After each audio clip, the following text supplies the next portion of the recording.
Ladies, gentlemen, pimps in between, welcome one and welcome all to the Arsenal Cannon Podcast Extravaganza. It's episode 128. Now, today, pimps, folks, cool uncles, everybody, we have a kind of interesting duo today. I feel like this is a duo that doesn't come around very often, even though it's probably the strongest one in the franchise, if we're being honest.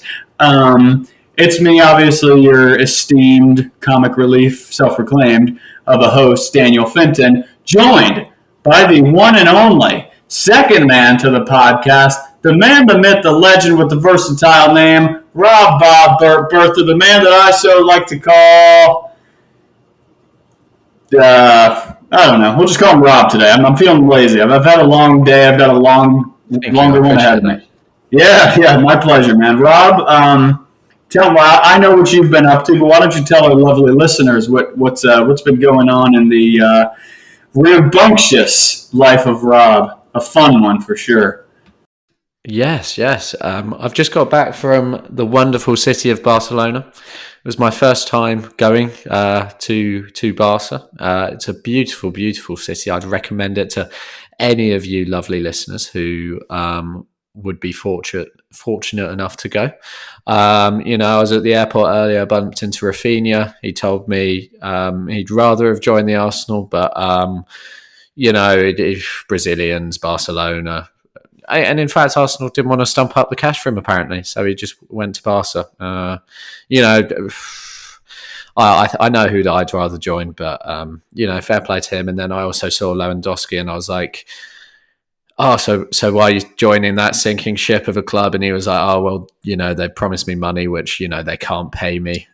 So I just thought, I'd do it for the thrill of it. It was nice to bump into those two. But in all honesty, Barcelona, beautiful city. Do make sure to go once in your lifetime at least. And it's all good in the life of Rob. How are you, Danny? Any interesting stories for the listeners? I know that you've just jumped in your pool. Yes, I'm getting back on the exercise wagon. Those of you that listen to the show know I'm a bit of a nerd and like to keep my. Unfortunately, I like food and alcohol way too much. And in order to keep my gut in check, I kind of have to do a lot of physical activity. So the summer is really helpful for me because I get to go outside and do runs. I go to my local baseball field and just kick the ball at the fence alone with sunglasses on and headphones for like an hour and just sweat my ass off. And then I get home and jump my disgusting, sweaty body into the pool. So that's a fun image for you all to imagine. You're welcome. But then apart from that, just been doing, Vermont Green stuff, baby. Check out Vermont Green. It's a huge playoff push for the brand spanking new team, by the way. And all of you folks, all of you can watch them and support this awesome team, man. It's, their whole thing is kind of like there's things that are bigger than the sport out there, and they want to help with social justice and climate justice. You could watch all their home games on VermontGreenFC.com. And your boy, me, does match reports and the social media for them from time to time. So check them out. Yeah, I've noticed some of your stuff on the good old Twitter. Seems like quite a strong start to life for Vermont Green. I think I'd be right in saying. 100%, man. I think it's interesting because Vermont is such a cute little state. We have states like that here in America that are just like these puny little, very unpopulated, masses of land. And Vermont's like this is genius geography. Vermont's like this big on the map. And Florida's like this big probably. So it's like, this has 30 million people. This long peninsula, you know what I'm saying? Florida has 30 million people or so, and Vermont has 500,000. So, it's not a lot of people, but they're getting 1,000 people or so out at every single game. So that's 1/500th of the population. So pretty good. But they're awesome. Check them out. But anyway, enough about that crap. They're not crap. Enough about those lovely people. Let's talk about the almighty Arsenal. Just a preface as well. I know I've been talking for a minute. But again, like we said in the last episode, we are not fans of having to take down episodes, putting our noses places where they're not really supposed to be. So with this whole scandal that you know what I'm talking about, I'm not even going to describe it. With this whole scandal that's going on, if you're looking for a podcast to talk about it, once again, folks, you are in the completely wrong place. We are just going to talk about Arsenal and just talk about sport. And that is that. And that is final. Anywho, Rob, let's just get right into it then. Enough of that. Man, it's been 6 minutes. We're dilly-dallying. These people are like, what are we doing? I mean, come on. This can't be a long show. Just get into talking about the Arsenal. We don't care about you sociopaths. Shut your mouth. All right. Rob, we're going to America, baby. The Arsenal are coming to the United States of America. Let's push that away because they're probably in the air right now, so that'll take a minute. While they're flying, and before we arrive to that destination, let's talk about some transfer rumors, okay? We have been linked now to a Lyon midfielder. Won't be the first time, won't be the last. Paqueta, whatever you want to call him, Lucas. That's what we call him, Luke. He's our homie.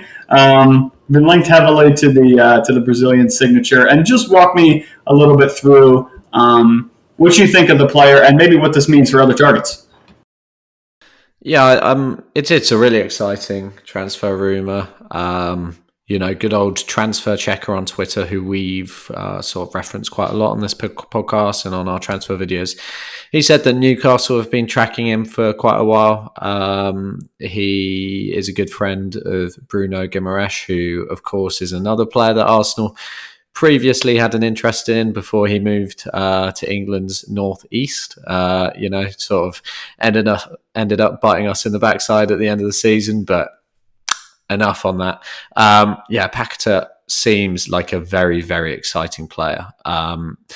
It seems that he'd sort of be that alternative to signing Yuri Tielemans. He'd play in the sort of left-sided 8 position, which we've spoken about a lot.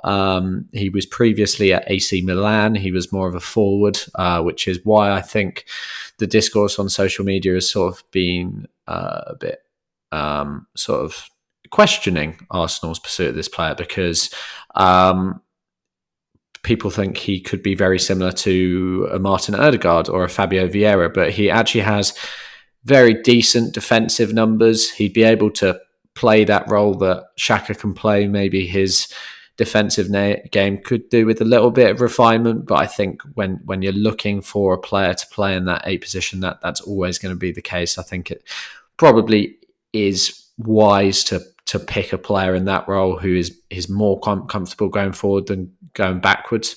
It's a really exciting one. I'm not going to get too ahead of myself because, as you sort of hinted, we've had sagas involving Lyon players before, and they've tended to be very dragged out and eventually end in disappointment for really both parties. And I know that Lyon are said to be open to selling Paqueta this summer, wherever he's going to end up, whether it be Arsenal or Newcastle or another Premier League club. There's supposed to be a whole host of European sides interested in capturing his signature.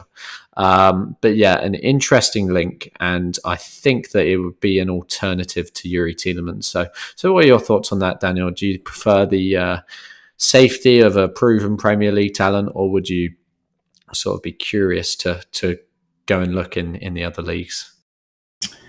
It is an interesting question, just because, as an Arsenal fan, and really as I think a fan of any club these days, I mean, you just hear Brazilian and an attacking player, and you just start to lick your lips, man. You love that. It's one of the most attractive ideas of a player that there are. But I got to say, with Tielemans, I mean, I do find I find a few things a tad more attractive about Tielemans. One, Premier League proven. You already mentioned it. Two, I don't think Leicester are not a stupid club or anything, but they're probably a little bit easier to negotiate with than Lyon. We have seen in the past many a times that, I mean, it's just Lyon are very, very hard to negotiate with. Even the Lacazette deal that we did get over the line, you remember how long that dragged on. It was just like, it seemed like a few, million here, a few million there. It was just slowly going up and then going down. And it was like, oh my gosh, we knew the player was ours basically for that summer, but it just would not get done because they are a real pain in the keister to work with. And actually, those are the only reasons that I actually prefer Tielemans. So make that a couple instead of a few. But it's just, I find the safety really of a Premier League proven kind of guy to be a real selling point for me. And then also, I don't know exactly what the figure would be for Paqueta, but it's like you would imagine realistically maybe 50 to 60 million, which is quite high. I don't think Tielemans would cost us that much. And that is another thing that we have to look into, Rob, because we've got more to do, in my opinion, than just buy a midfielder. Yeah, you're right. There's other priorities in the squad. We've sort of had an ill-fated pursuit of Ajax defender Lisandro Martinez. I've seen that you've been quite vocal on Twitter with sort of your opinions on that regarding sort of how much we'd have to pay. Yeah, just to interject, we'll talk about that too. Good on you for bringing that up. Yeah, we'll definitely go into that. We've got issues at fullback. Do we want to see Cedric deputising for Tomiyasu for another season? Probably not. And then the future of some of the players at the club currently is still up in the air. Are you concerned about the outgoings, Daniel? Because it's all very slow on that front, isn't it? To be honest with you, not really. The other day I was listening to the Arscast Extra. There you go, Alpha. That one's for you, shouting out another podcast. Don't ever listen to any other podcast besides ours, people. No, I'm kidding. I was listening to that one and just relay the information on anyway from every other podcast. So we're actually the place that you want to go to hear it all sort of merged into one. Even when we don't listen to the other podcasts and don't reference them at all, like we're still the place to find all the Arsenal content. The stuff that we don't relay to you from other podcasts is completely meaningless. So just take our word for it. We are the filter. That's well said there, Rob. Well said. But they were saying on it, in all seriousness, they're a great podcast, and I want to have them as guests in the future, possibly. So what if they hear that? They actually took it seriously because they can't understand sarcasm. That would be amazing. But anyway, like they were saying that a lot of times these sales happen at the very, very end of the window because, to be totally honest with you, and I don't mean to insult them because I think that some of them do have some genuine talent, but they're not going to be at the top of anyone's wish list, really, the guys that we're trying to get out. I mean, they're not the best. I think the best players that we have available right now are Leno, Torreira, and then maybe you can audaciously throw Bellerin into that mix as well. But really, are they going to be at the top of anybody's, grocery list? I don't think so. So I'm not really too worried because I think when teams fail to maybe get their plan A's and possibly even their plan B's and C's, maybe they'll look at it and be like, oh, you know what, plan J from Arsenal isn't such a bad move considering they're terrible at selling players and it'll cost us $1.50. So no, I'm not. Are you worried about that? I think just sort of naturally worried about it just because there are those guys. And we talked about on our last podcast, I still think there's a lot of relevant stuff, even though, the most recent preseason game has been played that you, Alfie, and I spoke about. And we spoke about those fringe players who perhaps we were even a little bit excited to watch. And that excitement for me went out the window as soon as I saw... Same. I won't be able to remember the Nuremberg second goal scorer's name, but when I saw Pablo Mari trudging along behind him, trying to chase him, I was like, okay, yeah, I haven't missed this guy in the slightest. But yeah, I think that you're right.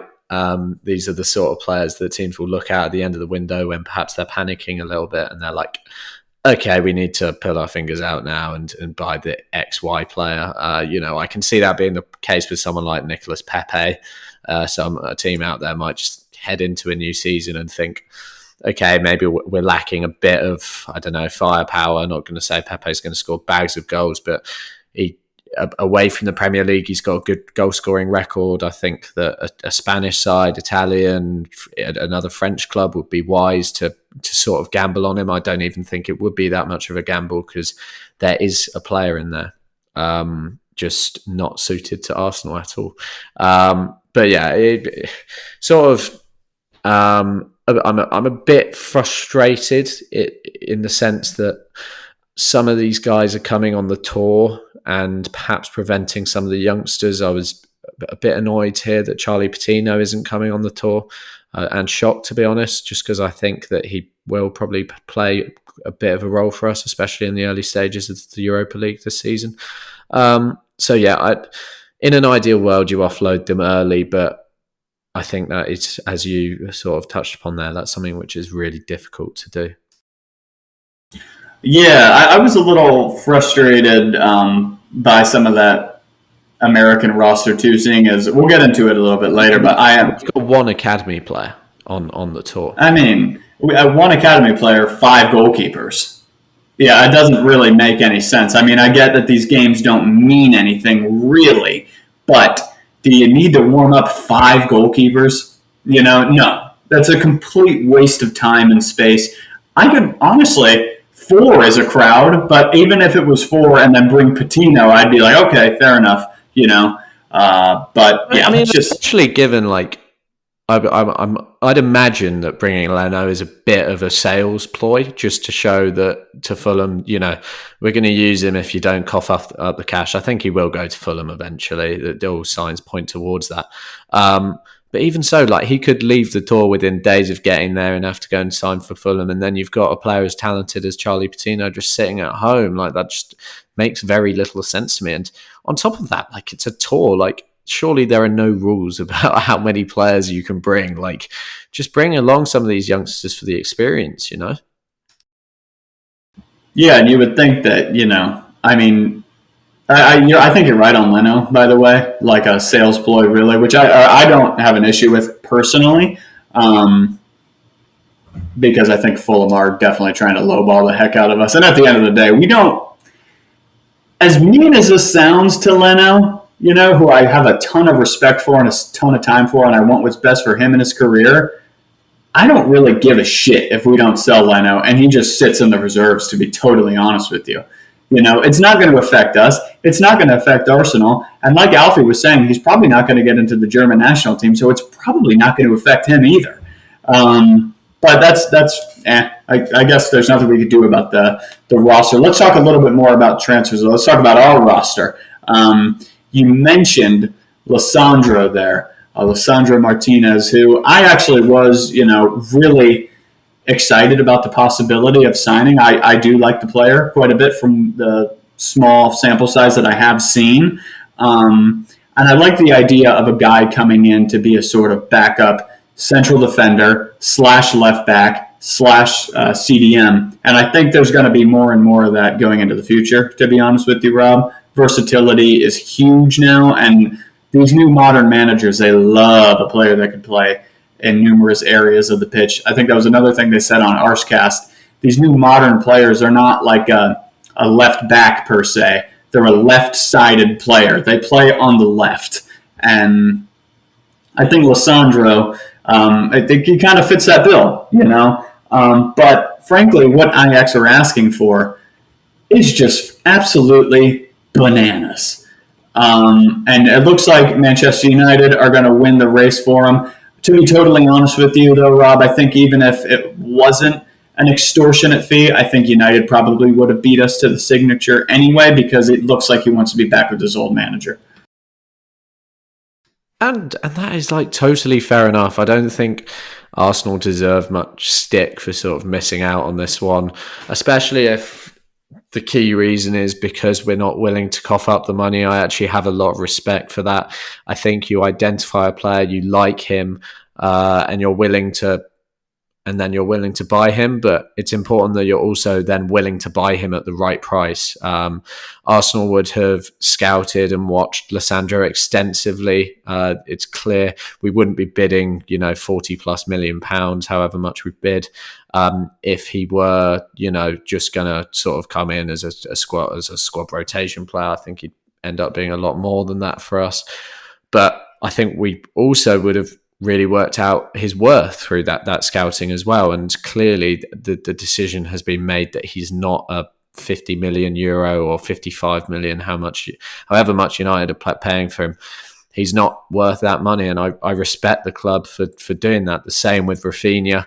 I was joking about it at the start, but I think that we were very much in the race for Rafinha. Everything suggests that we were sort of tapping up his agents and willing to bring him in at the right price, but not at a silly price. I think Barcelona are paying a bit of a silly price for him, especially considering their financial situation. I think it's absolutely hilarious, the business that they're conducting this summer.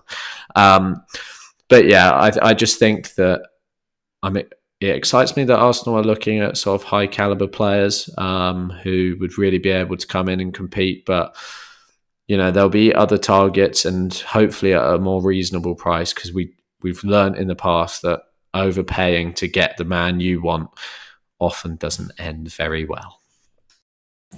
100% well said, and we all know who we're thinking of when you say that, and it's Nico Pepe. And what I was just thinking when you were on that beautiful monologue, Rob, was this. Did Pepe have to happen at some point? Maybe not necessarily Pepe, but a Pepe, a guy that we just overpaid for hysterically, frankly, and he just was a miserable flop and just completely failed. Did that have to happen at some point? I mean, and has that sort of taught us that, like, look, if the club is telling you that the player costs this much and they're not worth that much, then don't buy them. Otherwise you're going to be screwed. Yeah, I think that if our transfer business over the last 2 seasons have taught us anything, it is that the club have learnt their lessons from the past. The quick fixes have been thrown out the window. We're not going for the Willians or the Pepes or the sort of David Luiz's to an extent of this world anymore. We're really looking more long term. We're looking at players who can generate sort of profit from as well. I don't think it needed to happen per se, but perhaps in a sense now we can look back on it and take the positives from it. I think it wouldn't have had to take too intelligent of a man a few years ago to say, hold your horses, guys. This guy's had one good season, really, where he scored a lot of penalties as well as goals, of course. But yeah, it was a bad move from the club. We don't need to dwell on that any more than we have done. And I imagine we will carry on dwelling on it for a very long time, just because of sort of the imprint it has left on this club. He's now second choice on that right wing, Pepe, very much on the transfer list. I'm not even sure he's second choice, depending how quickly Marquinhos settles in.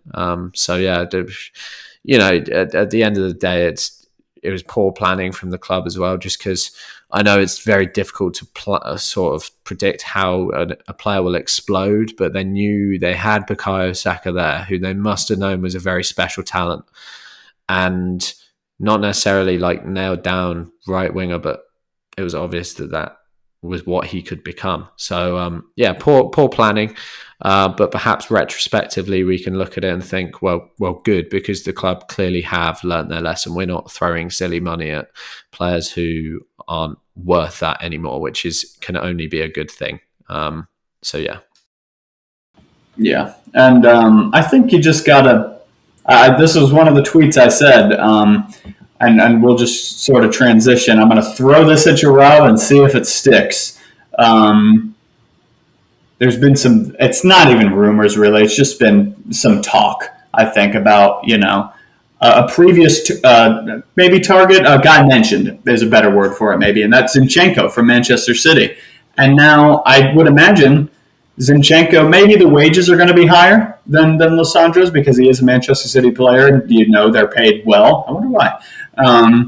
But the transfer fee is probably going to be lower. And then similarly to the Tielemans and Paqueta discussion, that's another guy with Premier League experience. So in my opinion, there's 4 players we're talking about, right?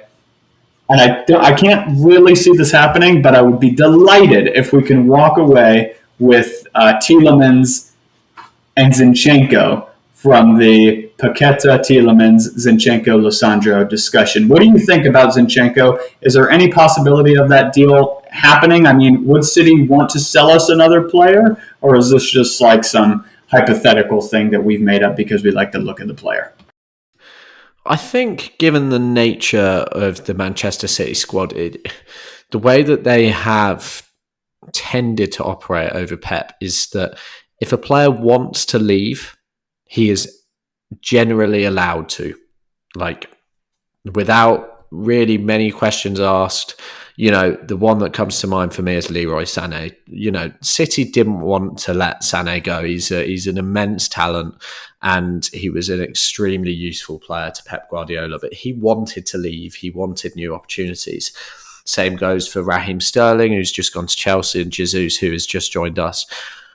Good question as to whether they'd want to sort of deal with us again, strengthen us further.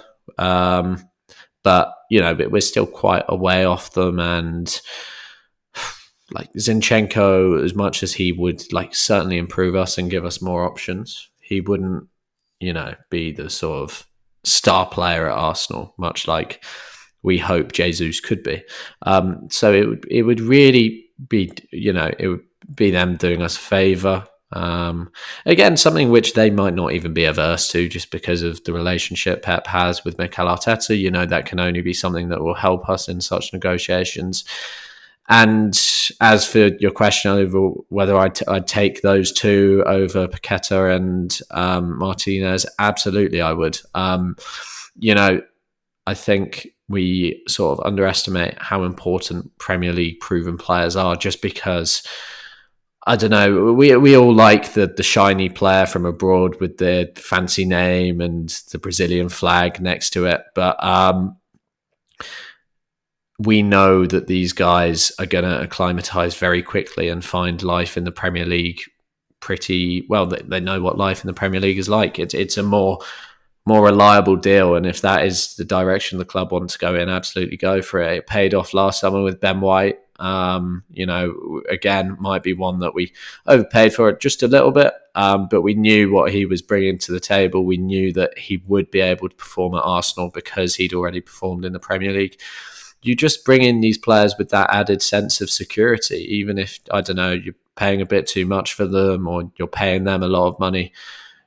It's sort of that low risk, isn't it? Because they're going to be all right for you, at least because they've done it before in a very tough division.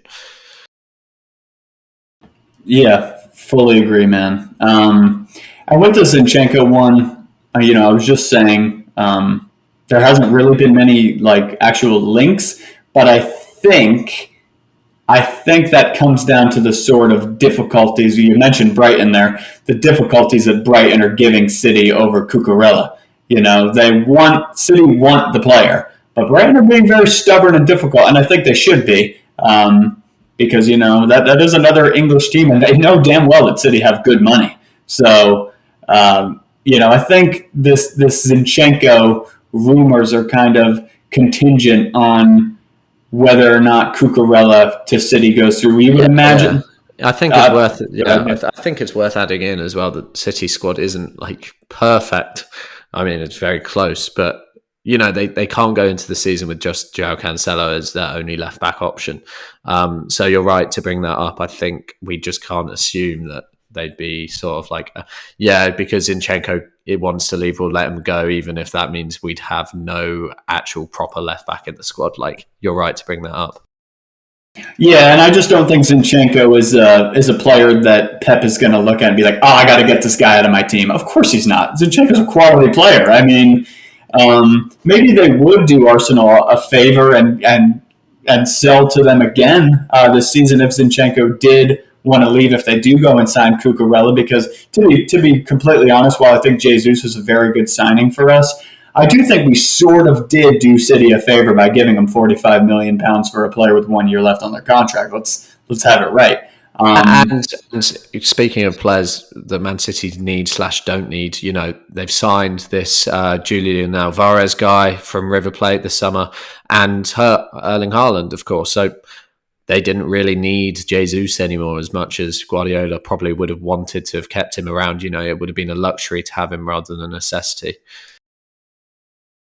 Absolutely. And yeah, we'll just see what happens with that. And I guess we'll see what happens, Rob, when Lisandro Martinez does sign for Manchester United. From what I've read, it looks like they want to play him as a central defender. I got to say, not to be a heightist or a height supremacist, 5'9" as a central defender in the Premier League against guys like Dominic Calvert-Lewin who are 6'4", and have springs for feet, I think is a little crazy, to be honest. So I think that could go comically calamitous for Manchester United, to be honest. While I think he's a good player, I just don't know if that frame will work as a center back in the Premier League. And frankly, Rob, just before we move on to the U.S. tour, I'm not even sure we should be signing a guy if they're willing to go to Manchester United. I mean, I know that he has his old boss there or whatever, but if you're looking at this Manchester United kind of thing, and you're like, you know what, I'm going to get involved in that, I think you're absolutely crazy. And maybe we could say the same thing for Rafinha, really. Do we really want a guy that's willing to go to a team and be like an unpaid intern? I mean, I don't think so. But anyway, was there anything else that you wanted to touch on transfer-wise just before we maybe talk about the upcoming U.S. tour? No, I think we've hit the nail on the head with that one. I think that these are players which would have been fantastic for Arsenal, but good on the club for not overpaying. And yeah, I think that we're both on the same page in that we'd prefer the Premier League proven players. I've got to say, Daniel, I still do think Tielemans will happen. I think that perhaps we're still having a little snoop around in the market, seeing if anything better can come up. But I think eventually we'll not even give in, but just go back to that initial target and say, yeah, he's the best man for the job. I mean, the Twitter detectives have found out that his house in Leicester is up for sale. So, that means he's definitely coming, isn't it? I think a huge component of Tielemans kind of delayed, because I think we'll get Tielemans done too. I don't think we'll end up getting Zinchenko, by the way. While I would really like that signing, I don't think we'll sign him. I imagine we'll find someone else, but it won't be Zinchenko. Yeah. But I do think we'll sign Tielemans. That's just been discussed since the very beginning of the window.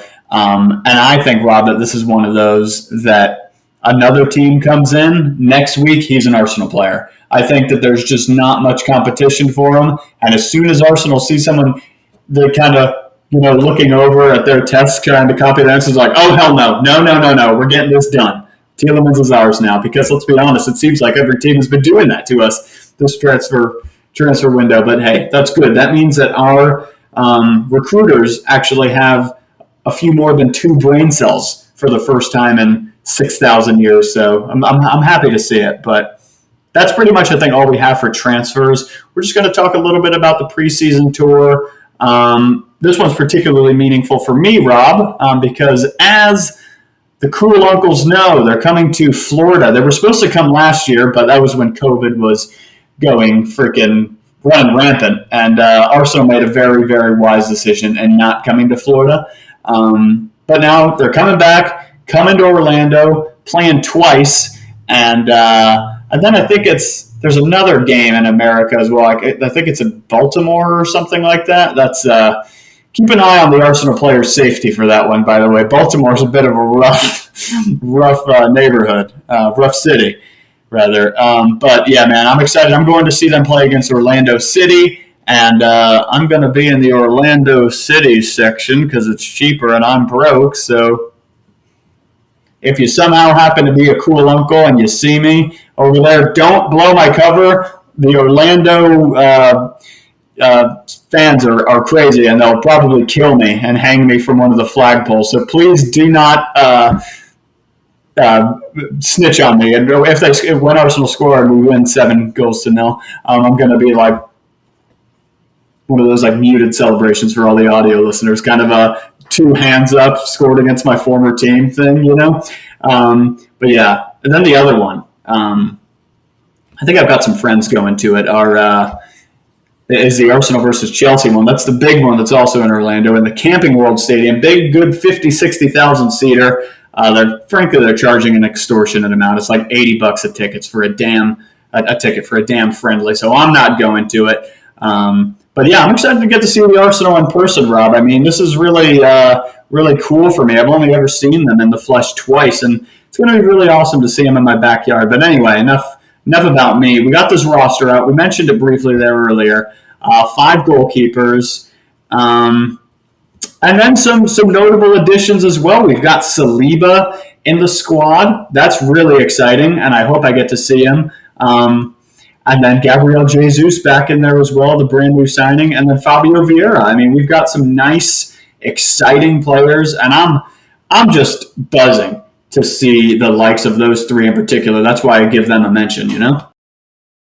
Yeah, absolutely. I completely agree with that. You know, it's sort of with all the whirlwind of the transfer window, it's easy to forget that we've got this £30 million defender that we've never seen play for us, who's literally going to feel like a new signing for us next season. We're getting arguably Ligue 1's best defender from last season in our back line for the upcoming Premier League season. It's really, really exciting. Really hope that it can just all go nice and swimmingly, and he can be given a few appearances in America, the chance to sort of acclimatise with the squad. So yeah, that's really exciting. Obviously, seeing the new signings will also be very exciting. It's a strong squad that are going there. You know, it's pretty much all the players are back, which is really, really good for a pre-season tour, just to sort of increase that squad harmony and unity. Hopefully, you know, by the end of the tour, those players are nearing full fitness. But yeah, absolutely. Any you haven't watched Arsenal in a very long time in the flesh. Any players that you're particularly looking forward to seeing in the flesh that have joined the club since you last watched the Arsenal? I mean, I gotta say, Saka, Smith Rowe, Martinelli, they were good and they were promising when I went and saw us when we were managed by Unai Emery, but they weren't what they are now. And they've just hit an all-new level. So I'm particularly excited to see those guys. And then it's just weird ones thrown in there, too. You're excited to see Ben White. You're excited to see Ramsdale. You know, I mean, it's like it's just those weird players that you're like cult. They're like cult heroes, you know. And it'll be really fun. I just hope, Rob, that they don't kill over in this terrible weather, man. I mean, it's like hitting 40 degrees every fucking day, man. So it's gonna be rough. If they're trying to get in good shape before the new season, I'll tell you, Florida is the place to come in the summer, because that'll knock off any shred of baby fat that you've gathered in the off season, maybe with a few cookies here and there. You know, trust me, that'll drip right off of them. But yeah, it's going to be interesting, though, just to kind of mention the opposition that I'm going to see them play, Orlando City. It's probably going to be a really weak Orlando side, just to let everybody know. Orlando have a few stars here and there. I say a few, really 2 that maybe people will know. They have Gallese between the sticks. Their goalkeeper is a Peruvian international goalkeeper, so he's a pretty high level shot stopper. And then an old guy up top, the forgotten man, Mr. Pato, that guy that scored those couple goals in the Champions League. But I would imagine that if they are going to be involved, and if maybe Orlando's real players are going to be involved, it's not going to be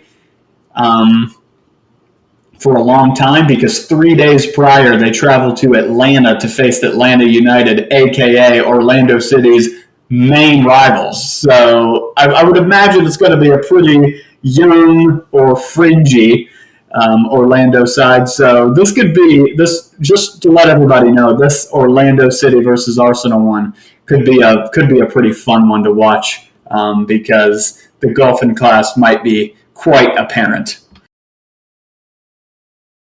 Oh, well, poor Orlando. Can't say that I have any sympathy for them, because I will love watching Arsenal, I don't know, score 10, 15 goals. But no, in all seriousness, like, that view will be such a good spectacle. And on top of that, hopefully an opportunity for not really the younger players, because as we've already touched upon, not many of them are on the tour, unfortunately. But those fringe players to get the opportunities, maybe prove Mikel Arteta wrong. But yeah, it's pre-season. But it's great that you guys over in America can get the opportunity to watch the Arsenal. So, and are you guys having to? I haven't really been listening to this too much, just because I would never even think of paying to watch a friendly. But is this one going to cost money as well? It's not just you guys. I guess it's for everyone. Yeah, it's fans around the world. Basically, they've changed it a little bit, but still technically money. So the first one, streams were all over Twitter, so you could just watch for free, and I'd imagine it will be the same for the other matches, just because, no one was cracking down on it. I managed to watch the entirety of the Nuremberg game on Twitter, just on a stream on there. But technically, you should be paying £5 to watch, £5.99 even, to watch a friendly, which, I think the club should be a bit ashamed of, I can't lie. Or you can use 250 member points to purchase a match pass, and you basically gain those by going to the games as a member, or being a member for a certain amount of time. So yeah, it's not great from the club, charging people to watch friendly football matches. Awful, really, when you think about it. But these games are usually pretty easy to access online, and I wouldn't recommend that anyone pays to watch them, unless you're Daniel Finton and you're going to the match. But unless you're going for the flash experience, I would not pay to watch these football matches. The highlights will be just as good, I promise you. Yeah, please. Ooh, nice voice crack. Please don't pay to watch Gabriel Jesus play for 30 minutes. I know it may seem worth it, but it's really not. Please don't pay to see 3 different goalkeepers in a single match. It's just not worth it, okay? Find a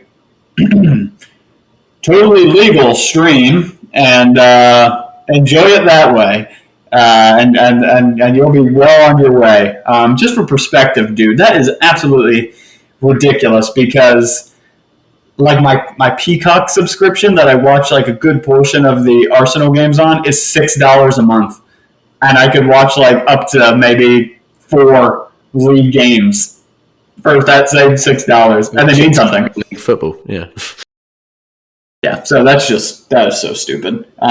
And to cite the Arscast again, they mentioned, I think this was a different episode. This one had James in it, and they were like, it's one of the fan questions. I love that section of the show. God, people ask some damn good questions. I wish we had questions on this show. Please feel free to shoot us an email or something with a question if you got one, man. Feel free. But some guy asked, is it really worth, is it really worth pissing off Arsenal fans for like a few bucks? I mean, surely it can't be. I mean, that's just, I don't know. That's silly.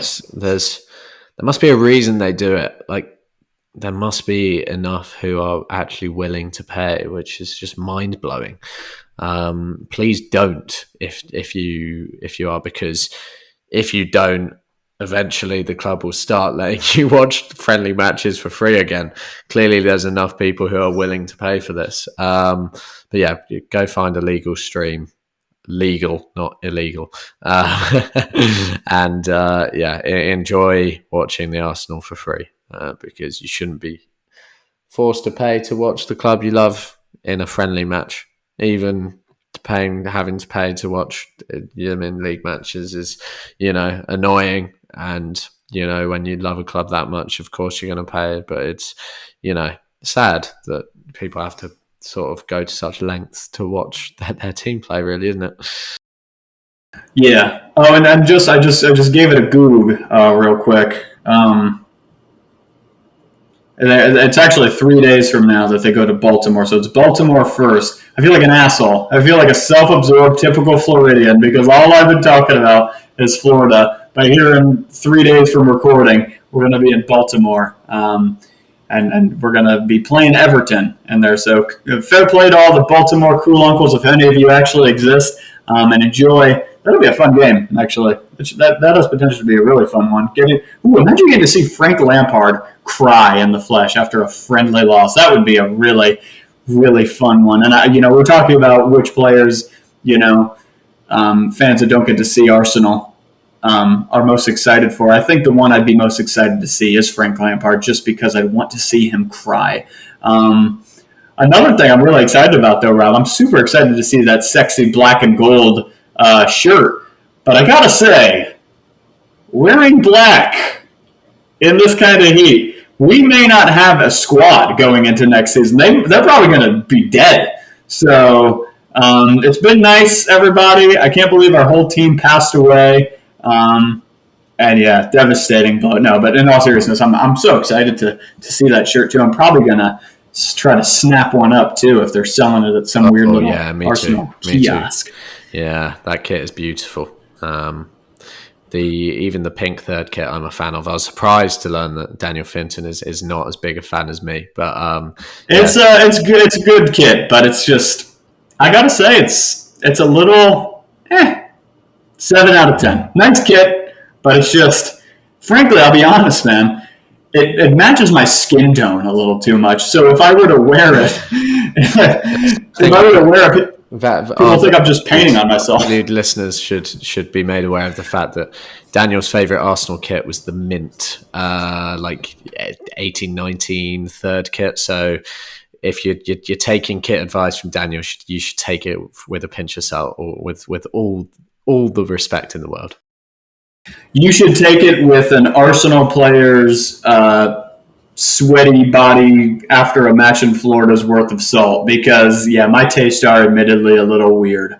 No shame. I've got no shame to admit in admitting it. But yeah, so friendly's coming. We're excited to see the new guys. You heard it here first. Fabio Vieira scores his first goal for Arsenal in Orlando. We love it. Daniel Finton runs onto the pitch and gives him a big smooch. No, I'm not doing that. I promise I'm not doing that. But yeah, good stuff, man. I'm just excited going into the rest of the transfer window and these preseason friendlies. This is when we start to really get that anticipation building up for the next Premier League campaign. Rob, sorry I didn't give you a nickname today, but is there anything else that you wanted to talk about? No, I don't think so. I think we can move on to our marketing opportunities of a lifetime. I'll give the floor to you first, Danny. All right, I'll say it. Marketing opportunity of a lifetime. Daniel, okay, all right. So I mentioned them before, but I'll do a double, a double. 2 V's makes a W. Dub. Vermont. Vermont Green. Check them out, VermontGreenFC.com if you want to watch them. Every little bit of eyeball helps, man, to help grow this amazing team. And they're doing really cool stuff, too, if you want to get directly involved, if you really like the kind of goals of the club. You can help out. You can be a part of the family by I mentioned this on a previous podcast. You can actually buy. It's a little late to do it now, so don't do it now. Now it'd be stupid. But if you spend $35, you give a Vermont kid a season pass to go see all the games. So that's pretty cool. And then also, I know you're not going to really probably be hearing it because odds are you're not in Vermont. If we've got any Vermont cool uncles, by the way, hit me up. But there's actually this thing you can do where you Venmo them like $1 or $2 or whatever it is, and you pick a song and they'll play it over at the stadium. So it's really cool, man. Get the people involved. Get yourselves involved. Do yourself a favor. Do something with your life, you losers. No, get involved with Vermont Green FC. It's a great thing. Follow me on the twit at Daniel_Finton. Subscribe to the OnlyFans. No, just Mac and Rob's. Let's be honest, nobody wants to see Alfie or me. To steal a joke from one of my favorite comedians, Joe List. Sometimes you see guys like me in content like that, but generally speaking, it's not going well for us. So, subscribe to Mac and Rob's OnlyFans. Leave a review on the pod. Do all that fun stuff. Rob, anyway, enough of me. What do you got, my friend? I would just like to plug all the fantastic work on weloveyouarsenal.co.uk as per usual. The latest content is just on the victory over Nuremberg last week, Finton's frolic on that, and my own sort of little review. Also check out Matt Johnson's fond farewell to Bernd Leno, should he leave in the coming days. Just all the fantastic stuff on that website, the YouTube channel, Alfie's Instagram page, all our sort of Twitters. Follow me at AFCblogger49. Thank you everybody for listening. And I'll let my wonderful co-host execute an outro. Yes. Let's pay homage to our dear friend Alfie. You mentioned Mac there. Great piece, by the way, on Leno from him. By the way, if he doesn't leave, that's going to be a hilarious article, man. But, or like if we said fond farewell, imagine he just starts talking major shit about Arsenal. It's like, fuck this club, I fucking hate this shit. That would be hilarious. Not going to happen. And he's probably going to go to Fulham. And everybody's going to think he's the best goalkeeper in the world because they're going to concede 38 shots a game. But for Alfie, for my friend, weloveyouarsenal.co.uk. Check them out. Come on. Best website in the world. You know it's true. And then also, we need a song. Oh, we do need a song. And not James' amazing intro that he made for us. Like a song that we can't play on YouTube, so this portion has no relevance to all the video watchers. Yeah. Something to do with like going to America. You got anything? Like America's Calling or something like that? What about the national anthem? Let's do it. That's hilarious. Of our American listeners, our American cool uncles, all of those people out there, here you go. Here's your national anthem. What? Yep. I'm not going to say anything about that country, but yes. Thank you. I'm not either. We're a little controversial at the moment. Folks, if you hear it, either put your hand on your heart or kneel. Whatever you do, we completely agree with it. That's how we operate here at the Arsenal Canon Podcast. That's it then. We're done. The show is over, people. Get the hell out of here and do something. Share it with all your cool uncles, and we'll see you on the next time. Thanks for watching episode 128. Goodbye.